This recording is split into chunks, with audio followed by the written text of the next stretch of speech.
Assalamualaikum warahmatullahi wabarakatuh. Selamat datang di channel Kang Tutorial.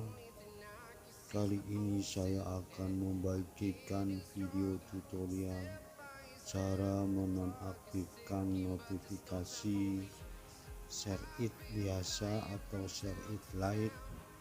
Teman-teman bisa lihat di layar saya menggunakan share it lite.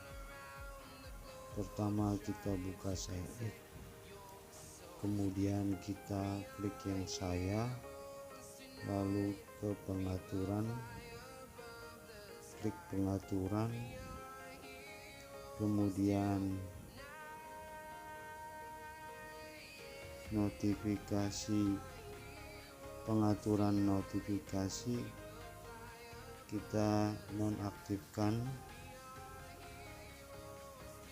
centang biru kita nonaktifkan, kemudian kita keluar. Di situ sudah tidak bisa menerima notifikasi share it lite atau share it biasa ya teman-teman. Jangan lupa dukung channel Kang Tutorial agar lebih semangat dalam memberikan video tutorial selanjutnya. Jangan lupa subscribe, like, and comment. Wassalamualaikum warahmatullahi wabarakatuh.